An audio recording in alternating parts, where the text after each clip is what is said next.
Khulafaur Rasyidin. Wafatnya Nabi menyebabkan tumpahnya kesedihan di jalan-jalan Madinah. Kaum muslimin mengalami periode sulit menghadapi kenyataan bahwa Nabi Muhammad tak lagi bersama mereka, sehingga awalnya ada beberapa yang menolak berita tersebut. Tetapi wafatnya Nabi juga memunculkan pertanyaan tentang kepemimpinan di Madinah. Selama lebih dari 20 tahun Nabi Muhammad memimpin umat muslim secara politis dan spiritual. Hubungan langsung dengan Allah memberikan arti bahwa masyarakat dipandu oleh kekuatan yang sesuai dengan rencana ilahi. Sekarang hubungan itu tak ada lagi.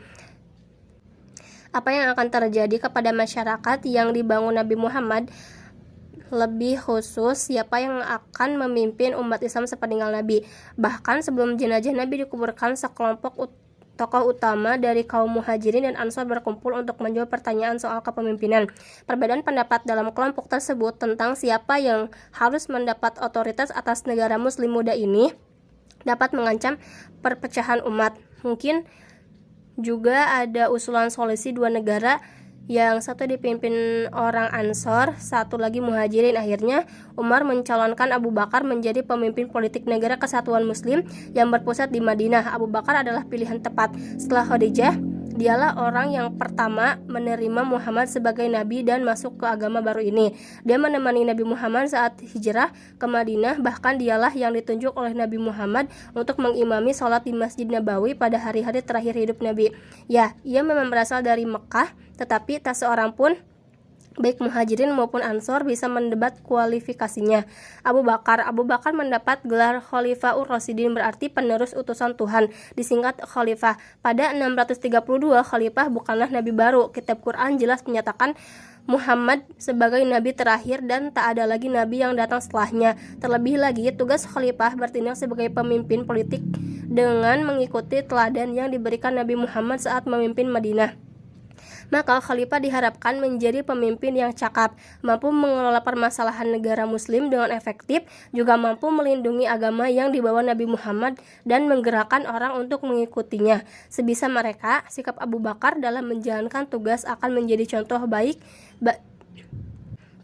contoh bagi khalifah berikutnya untuk memenuhi peran tersebut.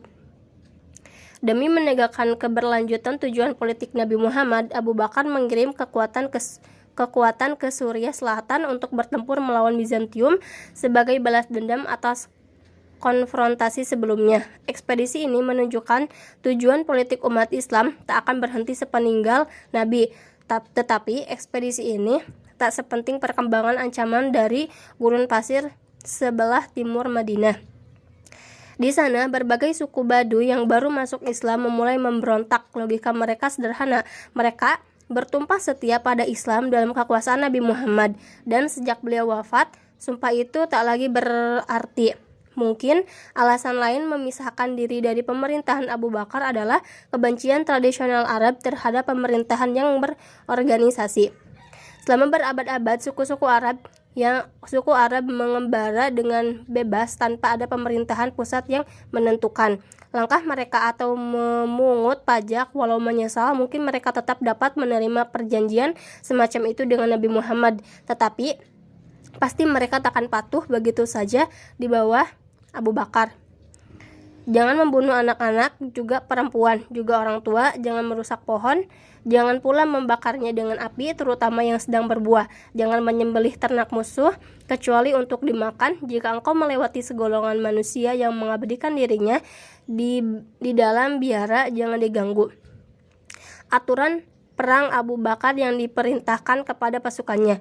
Diiringi kebencian terhadap pemerintahan terorganisasi, muncul sejumlah orang yang mengklaim diri sebagai nabi. Yang paling menonjol di antaranya Musailamah, dikenal sebagai si pembohong dalam sumber-sumber sejarah. Kemudian, penolakan suku ini untuk membayar zakat.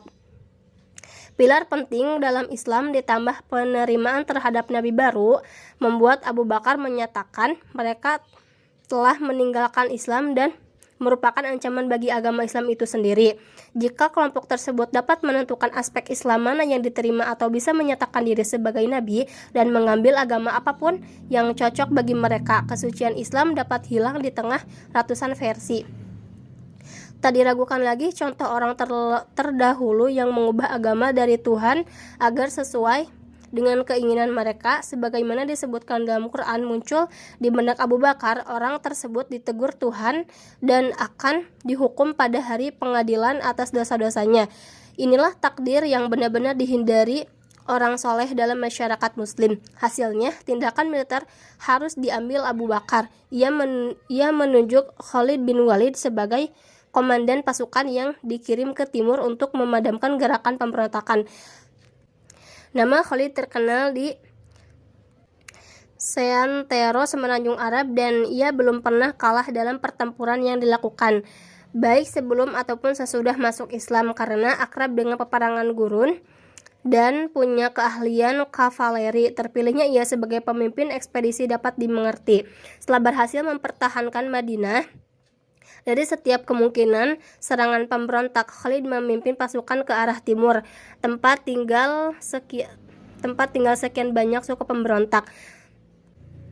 Kekuatan Musailamah tidaklah sebanding dengan kecakapan militer Khalid. Pemberontak mundur dan Musailamah terbunuh dalam peperangan.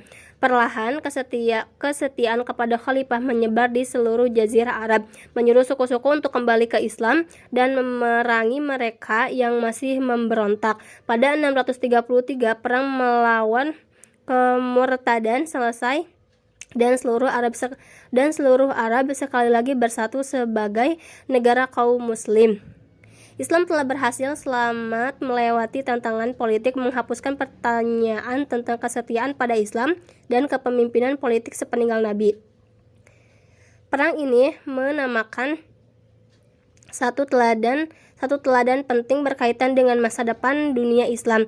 Pertama, konflik tersebut menunjukkan persatuan spiritual Islam merupakan kepentingan yang paling utama.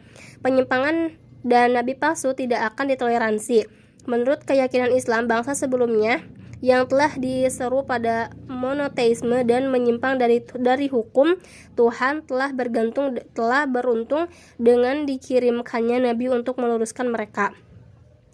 Ketetapan Nabi Muhammad sebagai nabi terakhir berarti tak ada lagi nabi yang akan datang untuk memperbaiki kesalahan kaum muslim yang menyimpang. Tak boleh ada kesalahan dalam menjaga Islam. Seuntik masa Nabi Muhammad, ekspedisi militer Khalid menunjukkan dunia Islam bahkan siap mengangkat senjata untuk melindungi pesan ilahi Islam.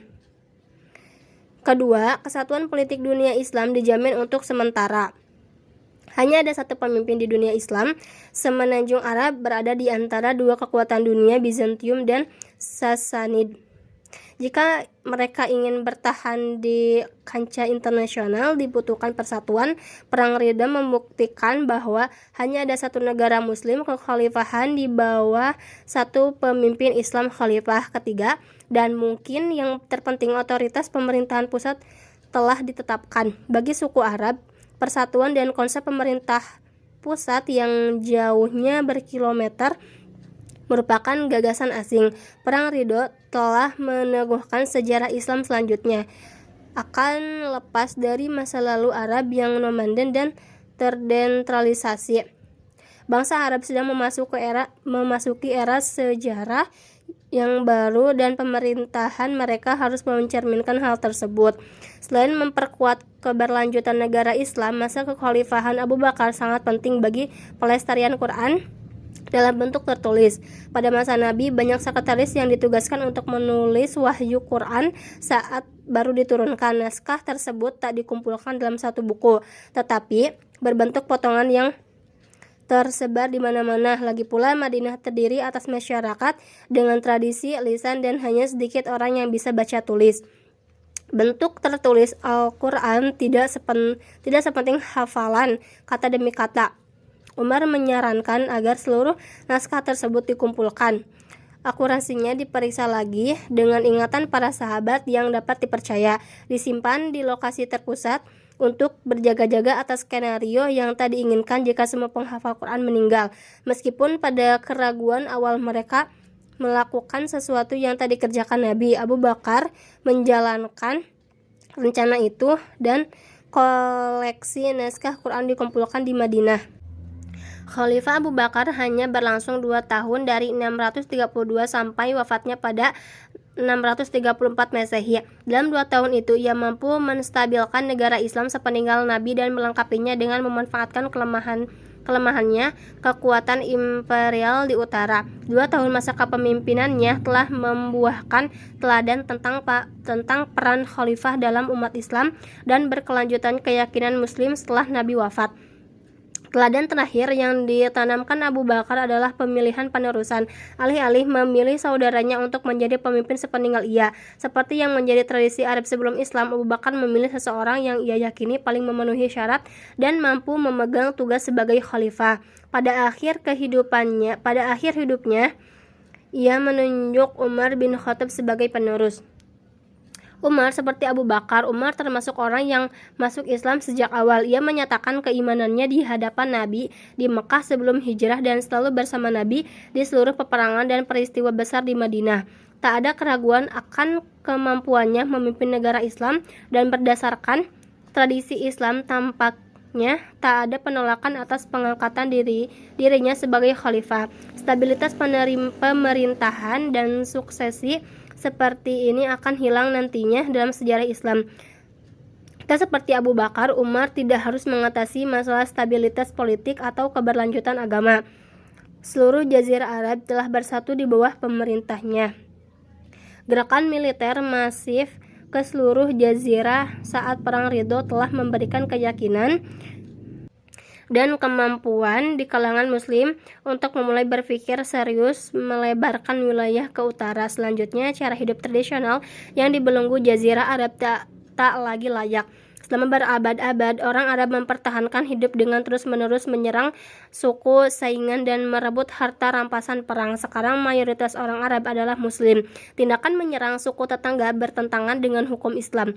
Nabi telah menyatakan di berbagai kesempatan bahwa penduduk Muslim menjadi satu umat atau bangsa. Tak terbayangkan jika bangsa itu akan melewati sejarah dalam konflik internal terus-menerus. Untuk menghilangkan potensi konflik internal, juga menjamin keamanan bagi beberapa suku Arab yang masuk Islam di perbatasan Bizantium dan Sasanid. Pasukan Islam mengarah ke utara, tempat akan terjadinya penaklukan terbesar. Serangan ke Mesopotamia yang dikuasai Sasanid telah dimulai pada tahun terakhir kehidupan. Pasukan Islam mengarah ke utara, tempat akan terjadinya penaklukan terbesar. Serangan ke Mesopotamia yang dikuasai Sasanid telah dimulai pada tahun terakhir kehidupan Abu Bakar dan dilanjutkan begitu Umar berkuasa.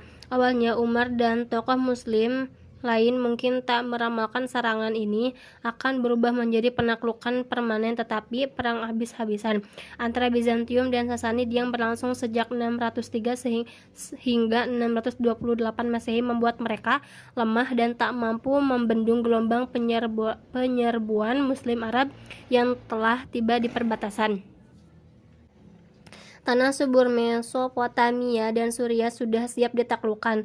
Yang dibutuhkan hanyalah serangan terorganisasi dari pihak Muslim, tetapi ini akan menjadi perang model baru, tak seperti peperangan merusak yang dilakukan kedua kekaisaran tersebut.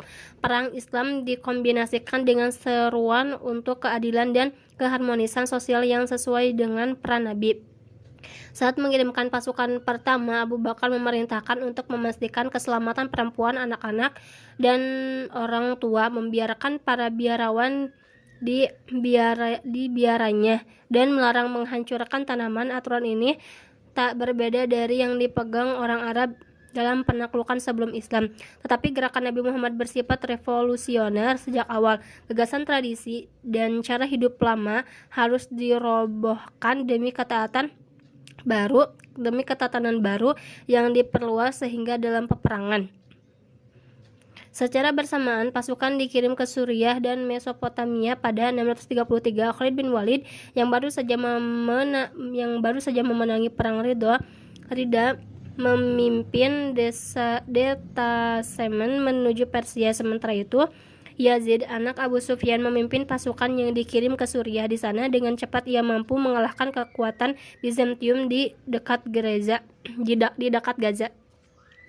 Bagi orang Bizantium, kekalahan mengejutkan tersebut menandakan bahwa ia mungkin bukan perampasan biasa melainkan invasi total. Kekaisaran Heraklius memerintahkan pasukan dimobilisasi dan setiap menghancurkan Arab sebelum mereka mampu mensolidasikan kemenangannya. Pemerintahan Madinah sudah sadar akan kemungkinan tersebut dan Khalid segera diperintahkan meninggalkan Irak. Walaupun sudah mendapatkan beberapa kemenangan, lalu pergi melintas gurun Suriah yang tak berair untuk memperkuat pasukan di sana. Kekuatan gabungan Muslim bertemu dengan pasukan Bizantium dalam perang Ajnadain yang berlangsung sekitar 30 km di barat Yerusalem. Pasukan Muslim berhasil memukul mundur pasukan kerajaan yang dipimpin saudara kaisar sendiri. Pasukan Bizantium yang tersisa merengsek ke kota Yerusalem, Caesarea dan Gaza yang sudah dibentengi dengan baik. Maka pasukan Muslim yang menang bebas menjelajahi daerah perdalaman Palestina. Pasukan Muslim di bawah komando Khalid bergerak ke utara dan mengepung kota tua Damaskus yang akhirnya jatuh pada September 635. Perjanjian yang dibuat setelahnya bertujuan untuk memenangkan ketakutan penduduk setempat. Dalam perjanjian tersebut, Umar menjanjikan bahwa hidup, harta, dan agama mereka akan dilindungi dari gangguan selama upeti kepada pemerintahan Islam dibayar. Aturan bernada mengancam ini ditunjukkan kepada pemerintahan dan pasukan Bizantium, bukan warga sipil. Dengan jaminan tersebut, peluang pemberontakan penduduk Suriah akan lebih rendah. Hal ini penting mengingat pasukan Baduy yang relatif kecil sudah memulai menduduki provinsi yang besar dan beragam di Suriah. Kehilangan Damaskus menyebabkan Kaisaran Bizantium mengumpulkan kekuatan yang lebih besar dengan harapan bisa memukul balik pasukan Arab untuk kembali ke gurun. Khalid tahu bahwa kekuatan pasukannya tak sebanding dengan tentara kekaisaran dan memutuskan mundur ke selatan untuk mengulur waktu pecahnya peperangan yang memang tak terhindarkan. Akhirnya pasukan Heraklius menyusun pasukan Muslim ke Yarmouk di sepanjang perbatasan Yordania, Suriah sekarang. Pada musim panas 636 Masehi, pasukan Bizantium jauh lebih banyak jumlahnya, lebih lengkap secara persenjataan dan lebih terlatih, tetapi semangatnya rendah karena banyak persaingan dan pertengkaran yang menyebabkan friksi dan dalam barisan pasukan. Dengan memanfaatkan konflik tersebut karena sudah terbiasa bertempur di daerah yang sulit, pasukan Muslim mengalahkan pasukan Bizantium secara meyakinkan. Pasukan Bizantium digiring keluar dari medan peperangan dan tak lagi menjadi kekuatan tempur yang mampu mengambil tindakan militer apapun. Kekaisaran Heraklius dipaksa mengakui kekalahan di Suriah saat tak lagi punya pasukan atau uang untuk menahan invasi pasukan Muslim. Kota-kota di seluruh Suriah pun satu demi satu beralih tangan. Semuanya mendapatkan syarat perjanjian seperti halnya Damaskus dari Khalid bin Walid pada 638 Masehi. Penaklukan Suriah selesai. Dari sana pertempuran melawan Bizantium berlanjut di Mesir yang relatif cepat ditaklukkan pada 642 Masehi. Dua wilayah Bizantium paling berharga dan makmur telah jatuh ke tangan orang-orang yang hampir dianggap tidak penting untuk dikenal sebelumnya. Pada 70 Masehi, Kekaisaran Roma mengusir Yahudi dari Yerusalem. Sampai penaklukan Muslim pada 637 Masehi, mereka tak diizinkan kembali ke kota suci. Dalam beberapa tahun, Suriah berubah dari negeri yang dikontrol dengan kuat oleh Kekaisaran Bizantium menjadi provinsi Kekaisaran Muslim yang baru tumbuh. Bagi Muslim yang telah berjaya, penaklukan ini tak terlalu mengejutkan. Lagi pula mereka yakin bahwa Tuhan bersama mereka selama mereka mengikuti agama yang diturunkannya melalui Nabi Muhammad. Peristiwa Perang Badar dan penaklukan Mekah pada masa Nabi telah membuktikan kepada mereka bahwa di tengah rintangan yang luar biasa, memenangkan bisa dicapai dengan pertolongan Allah. Bagi kerajaan Bizantium, kehilangan Suriah ibarat menjadi kartu domino pertama yang jatuh pada akhir kemunduran penerus Kekaisaran Romawi. Pasukan Kekaisaran takkan pernah mampu lagi berbaris masuk ke tanah suci Kristen. Tak juga bisa memperoleh keuntungan ekonomi dari wilayah subur ini. Tetapi bagi penduduk lokal di Suriah, kekalahan Bizantium tak berpengaruh banyak pada kehidupan sehari-hari. Gereja tetap buka, petani tetap mengolah tanah, dan kafilah pedagang tetap melintas seperti sebelumnya. Untuk membantu merapikan administrasi sipil di wilayah ini, secara pribadi Umar mengadakan perjalanan dari Madinah ke Suriah. Salah satu langkah pertama di sana ialah membebas tugaskan Khalid bin Walid dari posisinya. Ini tentu saja mengejutkan semua orang, termasuk Khalid sendiri.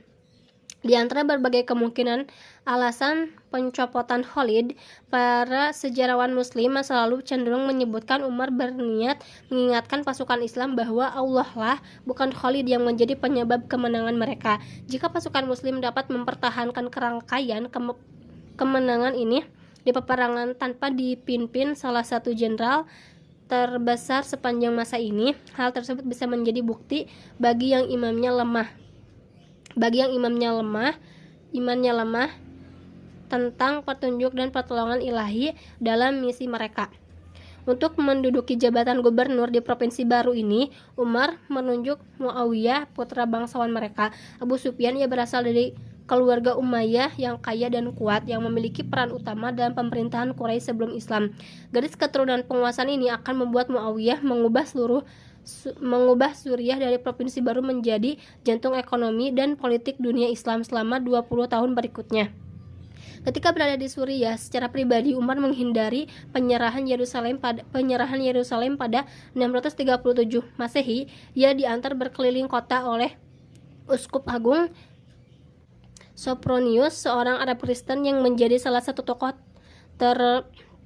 terkemuka gereja Yunani di Yerusalem. Syarat perjanjian yang ditandatangani para pemimpin Yerusalem serupa dengan perjanjian yang ditetapkan di seluruh Suriah. Akan tetapi, yang unik dalam penaklukan Islam di sini, gubernur baru Suriah mengizinkan orang Yahudi datang ke kota untuk beribadah. Kali pertama setelah lebih dari 500 tahun, kitab suci Islam memandang agama Kristen dan Yahudi dengan penghormatan khusus, dengan menyebut pemeluknya ahli kitab. Menurut hukum Islam, tidak masuk akal jika hanya membebaskan orang Kristen mengunjungi tempat suci mereka di Yerusalem, sementara hukum Bizantium melarang Yahudi melakukan hal serupa. Contoh kebebasan dan pluralisme agama ini didasarkan pada Piagam Madinah zaman Nabi yang Umar tentu saja memahaminya. Tetapi sambil mengakui hak orang Kristen dan Yahudi di Yerusalem, Umar dengan tegas mengirimkan pesan bahwa kota ini juga milik orang Islam. Menurut keyakinan Islam, inilah kota tempat tujuan Nabi dan dalam perjalanan malam yang penuh keajaiban Isra Miraj dari Mekah. Di sana Nabi sholat di rumah kepribadatan yang dibangun Nabi Sulaiman, kemudian naik ke surga. Peran Yerusalem dalam tradisi Islam tak bisa dianggap kecil. Dengan dasar pikiran tersebut, Umar mengatur pembersihan kuil Sulaiman yang terbengkalai pada zaman Romawi dan Bizantium. Di atasnya, Umar mendirikan Masjidil Aqsa pertama, tempat suci ketiga dalam Islam. Setelah jatuhnya Suriah, perhatian Khalifah beralih kembali ke Kaisaran Sasanid yang telah hampir diabaikan sama sekali sejak Khalid diperintahkan memindahkan pasukan ke Suriah. Umar menunjuk veteran peran lain yang ikut berjuang bersama Nabi, Sa'ad bin Abi Waqqas, untuk memimpin pasukan muslim ke Mesopotamia. Meskipun awalnya mengalami kekalahan akibat tak mampu menghadapi pasukan gajah, bala tentara Sanad mampu mengalahkan pasukan Persia di perang Qadisiyah pada akhir 636 Masehi. Perang ini berhasil mengumpulkan rampasan perang yang signifikan bagi pasukan muslim. Sebagian besar rampasan dikirim ke Madinah untuk dibagikan sesuai hukum Islam. Perang ini juga membuahkan kekalahan sementara bagi pasukan Sasanid. Akan tetapi, jika benar-benar ingin menguasai Irak, pihak muslim harus mengambil alih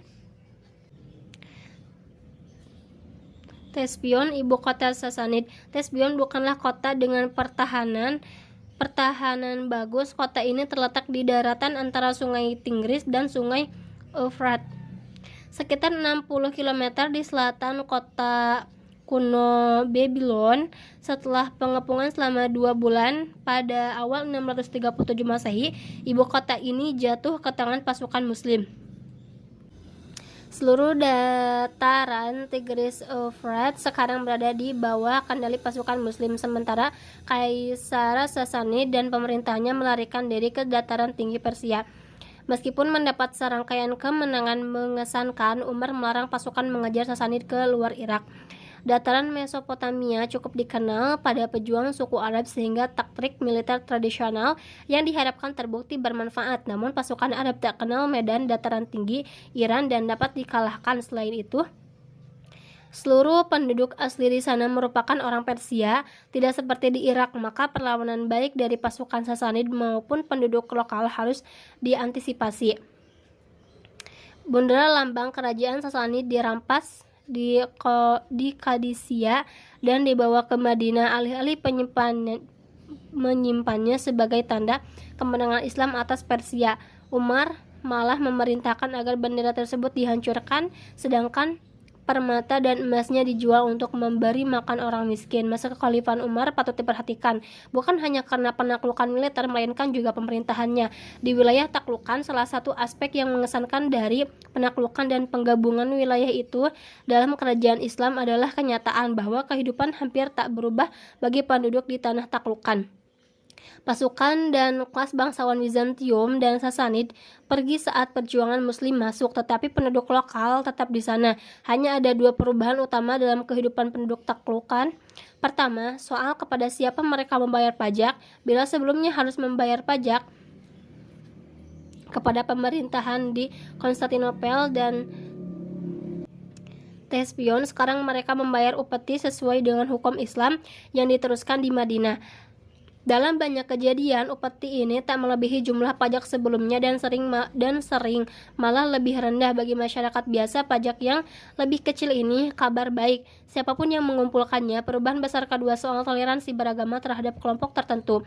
Kristen monofisit yang berbeda dari pemerintahan Ortodoks Yunani dalam masalah keberadaan Yesus diperbolehkan menjalankan agamanya di Suriah. Ini perubahan baik dibandingkan watak menindas pemerintahan Bizantium.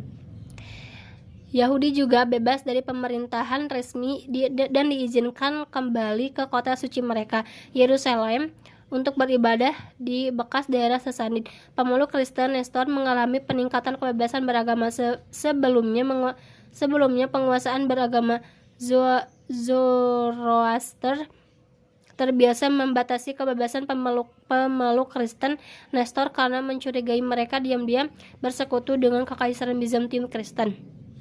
Tentu saja ketegangan masih ada di antara kelompok agama, terutama sejak pemukiman Kristen di bulan sabit subur tersinggung dengan aturan semit Ramadan dari gurun. Tetapi secara umum sifat egaliter ajaran Nabi Muhammad membantu memadu sebuah era toleransi beragama yang sebelumnya hampir tak ada sama sekali. Dalam bidang ekonomi, penaklukan telah membawa kemakmuran yang tak terbayangkan bagi orang Arab yang relatif sederhana. Ribuan koin perak dan emas serta batu mulia berharga mengalir dari tanah taklukan, terutama Irak, ke Madinah sebagai bagian dari pampasan perang. Berdasarkan ajaran hukum Islam, harta perampasan tersebut dianggap milik seluruh umat Islam dan dibagikan kepada seluruh anggota umat, dari pemeluk awal sampai pemeluk baru non-Arab. Ledakan besar dari aktivitas ekonomi terjadi di Mekah dan Madinah. Rumah baru terus dibangun dan perkebunan yang luas disiapkan guna menopang pertumbuhan ekonomi keberlanjutan setelah penaklukan.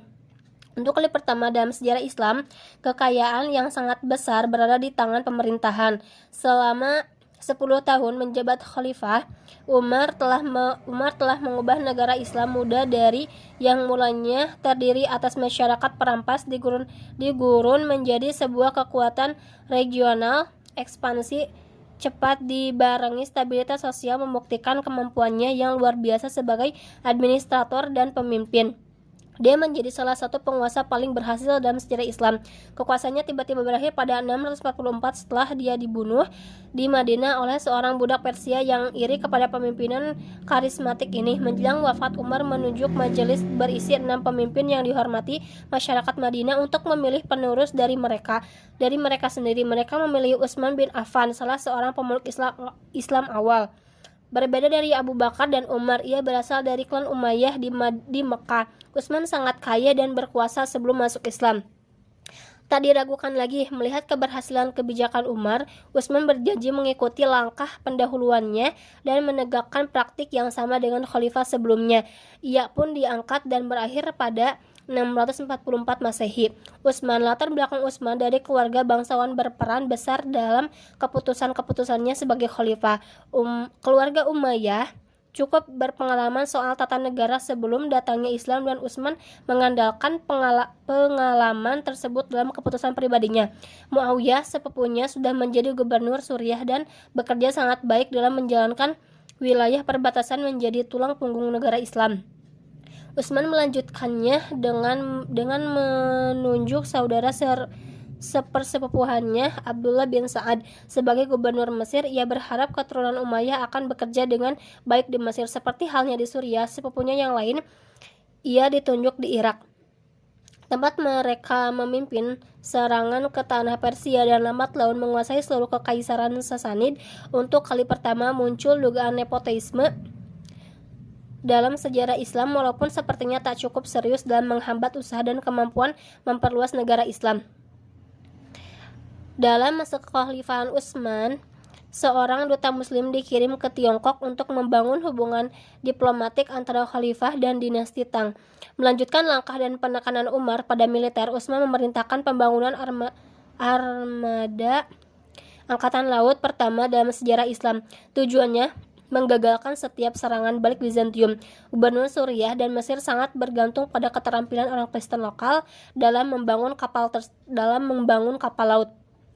Orang Kristen yang sebelumnya berada di bawah kedaulatan kerajaan Bizantium menunjukkan semangat besar dalam perjalanannya bagi pemerintahan baru Arab, terutama mengingat banyak di antara mereka beragama Kristen, Koptik, dan sekte Kristen lain yang tak diakui Bizantium. Kesediaan Muslim memperlakukan mereka dengan lebih baik daripada Bizantium berperan besar pada kesetiaan mereka terhadap khalifah. Hasilnya berupa masyarakat yang damai dan keamanan dari ancaman luar. Contohnya saat serombongan armada Bizantium mencoba menguasai kembali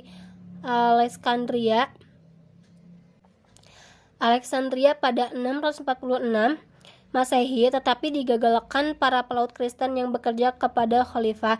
Selain mempertahankan pembatasan kekhalifahan, Islam mampu memperluas pengaruhnya ke Laut Tengah dengan merebut Siprus dan Kreta serta menyerang hingga ke Sisilia.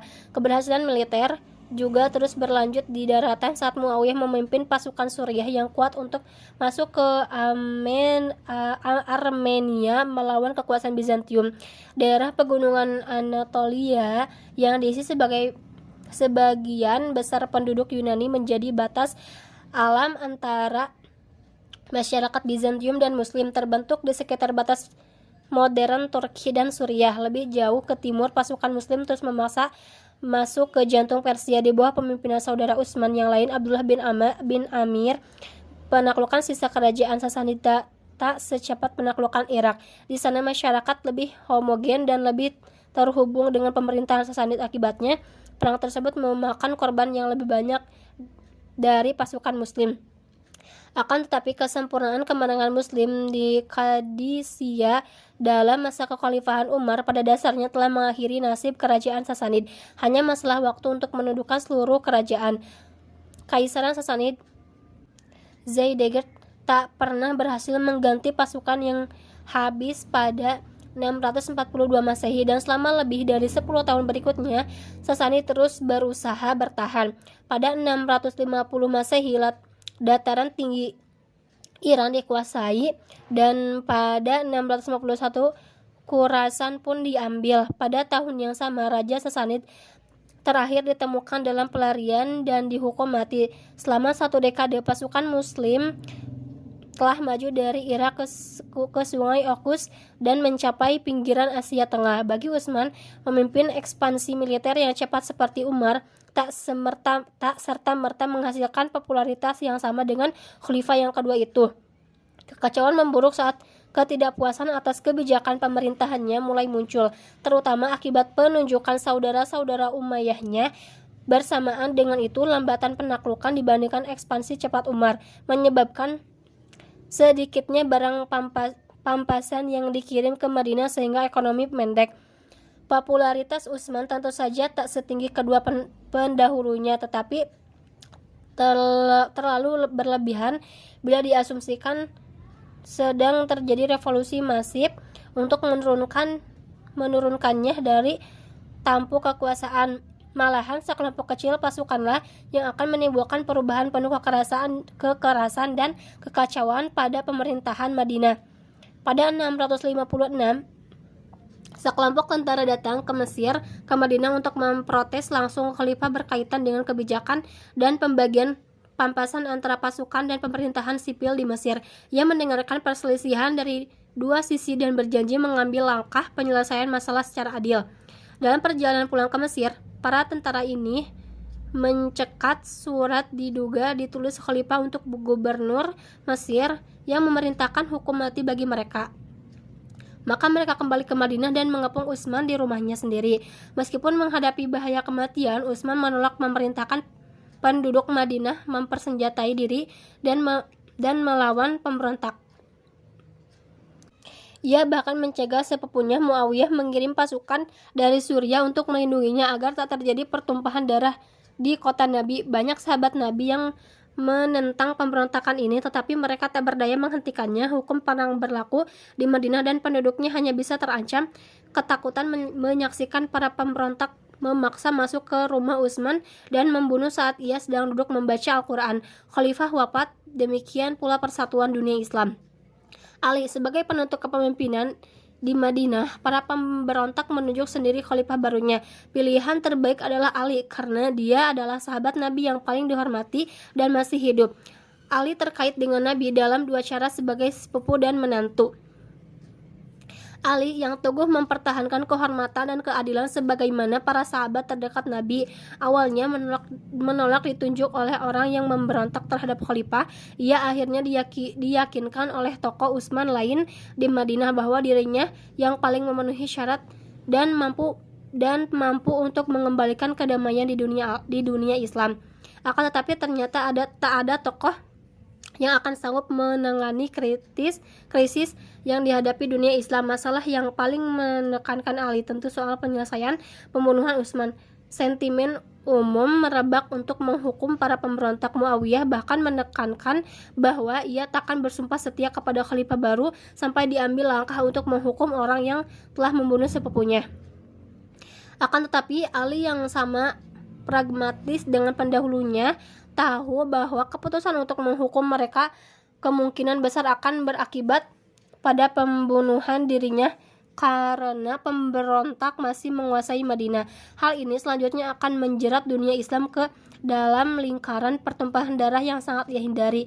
Ali malah memindahkan ibu kota ke Kufa, dataran subur di Irak. Di sana dukungan terhadap khalifah sangat tinggi. Banyak orang di Madinah patah harapan akan penolakan Ali untuk mengadili pemberontakan. Tak akan lama kemudian sekelompok kekuatan berkumpul dengan tujuan meyakinkan Ali agar menghukum pemberontak dengan dipimpin dua sahabat Nabi Talha dan Zubair serta dibantu janda Nabi Aisyah. Pasukan tersebut berangkat ke Irak untuk menghadap Ali. Sulit menilai maksud Ali dan lawan politiknya dalam mempersiapkan diri menghadapi konflik yang akan datang.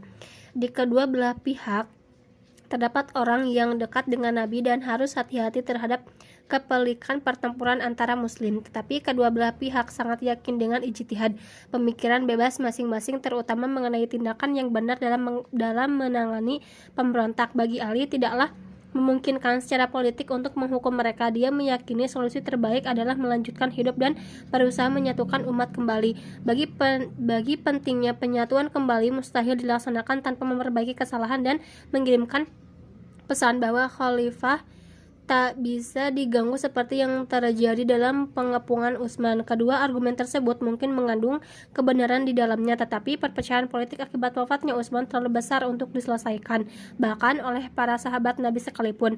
Perselisihan pun tak terelakkan. Akhirnya pada 656 Masehi, kedua pasukan bertemu di padang dekat Basra, Irak Selatan. Beberapa anggota oposisi termasuk Thalha dan Zubair menemui Ali sebelum pertempuran dengan harapan dapat menghindari pertumpahan darah.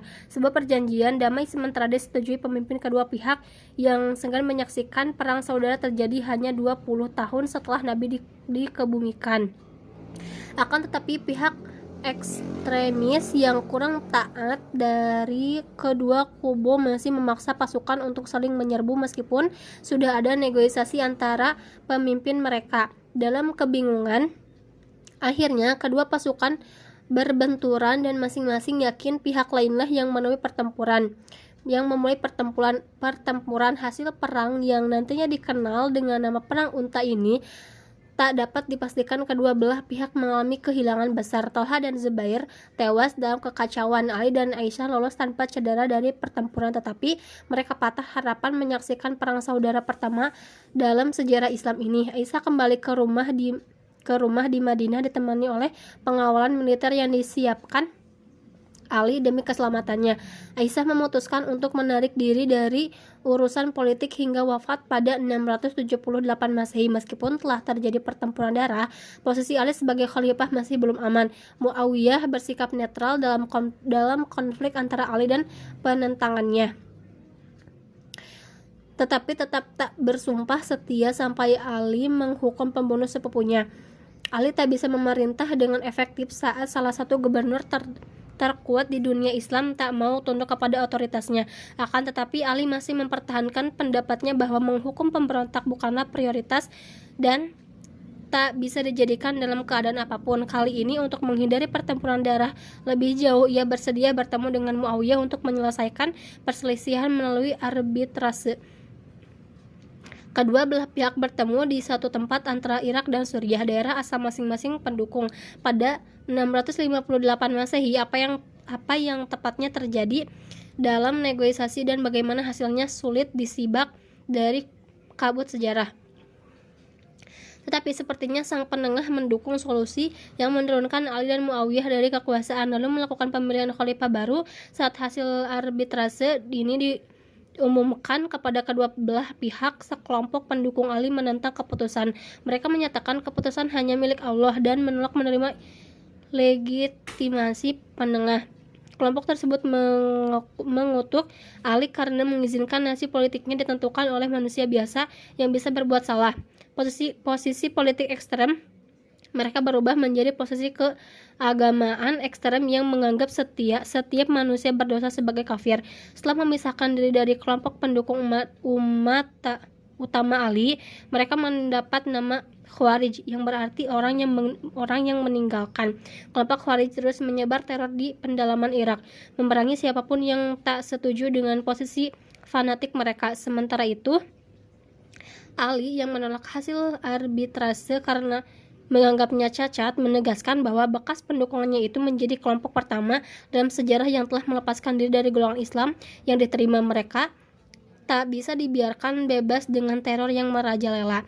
Ia mengumpulkan pasukan dan menghadapi oposisi tersebut pada musim panas 658 Masehi.